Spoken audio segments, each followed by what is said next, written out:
Good morning friends, high, আমি অমৃতা নিয়ে চলে এসেছি তোমাদের কাছে একটা সুন্দর একটা ছোট্ট ব্লগ নিয়ে। আশা করছি তোমাদের ভালো লাগবে। এখন কটা বাজে? এখন গুড মর্নিং বলবো না, কারণ বলতো এখন 12:30 মতন বাজে। যাই হোক, এখন থেকে আমি আমার ব্লগটা শুরু করছি। আর এখন আমি সকালবেলা আমি বিস্কুট খেয়েছি দুটো, আর কিন্তু এখন আমি কি খাবো চলো তোমাদের সাথে শেয়ার করি। এই পপকর্ন খাবো, কারণ আমি সকাল থেকে শুধু কাজ করেই যাচ্ছি, নিজে খাওয়ার আর টাইমটা পাচ্ছি না।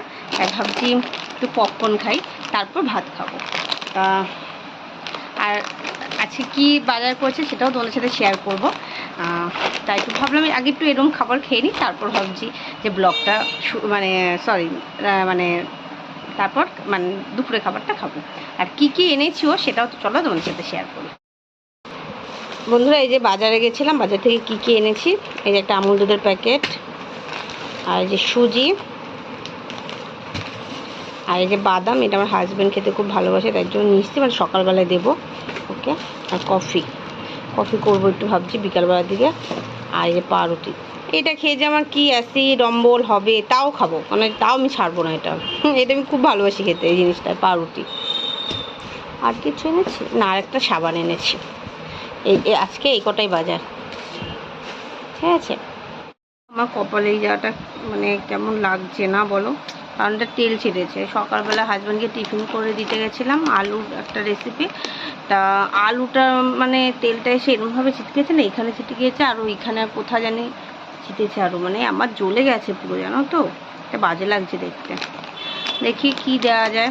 আমাকে একজন কাকিমা বললো কলগেট দিলে বলে কমে যায়। যাই হোক, বেশি বড় কিছু হয়নি, এটাই রক্ষা। অনেক সময় তেলটা থাকে তো, তেলটা কিছুটা ওই দিকটা ছিটেছে, আর কিছুটা এই দিকটা ছিটেছে। এই দিকটা কমই ছিটেছে, কড়াইয়ের দিকটা। ওই দিকটা যেটা গ্যাসের ওই পাশটা, যে দেয়ালটা, ওই পাশে ভালো ছিটেছে। যাই হোক, এটা দেখি কিছু একটা দিতে হবে। এখন যে বন্ধুরা পপকর্নটা খাবো, আমার খুব ভালো লাগে জানো তো এরকম খাবার।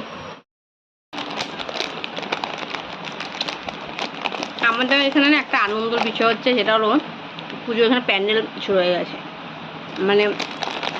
এখানে আমাদের বাড়ির সামনে পুজো হয়, তার প্যান্ডেল করা শুরু হয়ে গেছে। এটা বেশ ভালো লাগছে। এই পপকর্ন খেতে খেতে কয়েকটা ভিডিও দেখবো, আমার খুব ভালো লাগে। অনেকজনের আমি ভিডিও দেখি, তো ভিডিওগুলো কটা দেখবো, দেখে তারপর আবার স্নান করবো, স্নান করে তারপর আবার খেয়ে দিয়ে আর বাকি যা কাজ আছে সেগুলো করবো।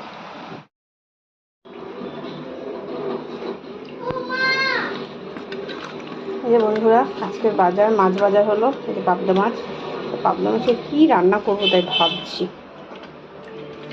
মাছের পিসগুলো বেশ সুন্দর, ফ্রেশ মাছটা দেখো, একটা মাছ তো ফ্রেশ মাছ। আচ্ছা, দেখি পাবদা মাছের একটা ঝাল করবো ভাবছি। দেখো বন্ধুরা, আজকের মেনু এটা হলো মানকচু বাটা। কালারটা দেখো কি সুন্দর হয়েছে না, আর খুব ঝাল হয়েছে। আমি একটু মুখে দিয়েছি, মারাত্মক ঝাল। এর উপর একটু সরষের তেল দিতে হবে, দাঁড়াও, এর উপর একটু সরষের তেল দিলে আরও খেতে ভালো লাগবে। বেশি দিবে না, কেমন একটা কাঁচা তেলে একটা গন্ধ লাগে আমার কাছে, একটু অল্প দিলেই হবে। এবার মানকচু বাটা দেখো, সামনে দিয়ে দেখাচ্ছি, হেভি লাগে গরম গরম ভাতে মানকচু বাটা। আর কি হয়েছে চলো দেখাচ্ছি।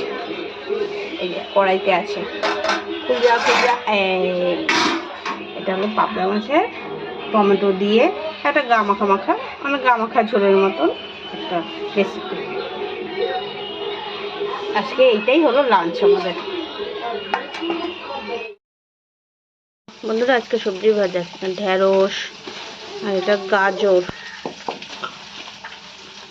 আর এখানে টমেটো আছে, আর এই যে বিনস, আর এই যে ধনিয়া পাতা, এটা তো ধনিয়া পাতা, আর এটা হলো গাঠি কচু। বন্ধুরা, এতক্ষণ মোবাইল দেখছিলাম, তো শুইনি, ঠিক আছে। তা ভাবি কি একটু ভিডিও করি। তা ভিডিও করতে গিয়ে যে আমার কি বড় বিপদ হচ্ছিল, চলো তোমার সাথে বিপদটা আমি একটুর জন্য রক্ষা পেয়ে গেছি। চলো তোমার সাথে শেয়ার করি। ভিডিও করবো বলে এই ওড়নাটা নিচ্ছিলাম, কিন্তু ওড়নার দেখো, ওড়নাতে দেখো আর জামায় দেখো কি পরিমাণে পিঁপড়া, যদি আমি না দেখে নিতাম না, পুরো ওনাটা গায়ে দিয়ে দিতাম, কি হতো আমার অবস্থা ভাবো। আর পিঁপড়েগুলো দেখো পুরো লাল পিঁপড়া, এই যদি কামড়ায় না একবার, মানে কি লাগবে যে, দেখো পুরো পিঁপড়ে হয়ে গেছে ওনাটা। কি জানি কেন এত পিঁপড়ে হচ্ছে এই জামাটার মধ্যেও। এই দেখো পিঁপড়েগুলো দেখো পুরো ইসে দুটো পুরো একদম ছেঁকে ধরেছে পিঁপড়ে। তা আমি যদি এই ওড়নাটা নিতাম হয়ে যেত আজকে, একটুর জন্য বেঁচে গেলাম। আমার হাজব্যান্ড আনারস এনেছে, তা কাটার হয়নি। এবার ও এনে ওই আমাদের একটা র্যাকের মতন আছে, ওখানে ঝুলিয়ে রেখেছে। এবার আমি দেখিনি। আর আনারসটার কি অবস্থা চলো তোমার সাথে একবার শেয়ার করি। বন্ধুরা আনারসের কি অবস্থা, মানে খুব একটা এখনো নষ্ট হয়নি, কিন্তু পাকা আনারসের পুরো গন্ধ বেরিয়ে গেছে। এটা কেটে নিই, কেটে তারপর তোমাদেরকে দেখাচ্ছি, ঠিক আছে? বন্ধুরা আনারসটা কাটলাম, অল্প একটু কেটেছি, অল্প একটুই খাবো, বেশি ভালো লাগে না আমার, খুব একটা ভালো লাগে না জানো। এটা ফেলে দিতে হবে, এটা পুরো নষ্ট হয়ে গেছে। আর এই যে চোখলা ছাড়িয়েছি।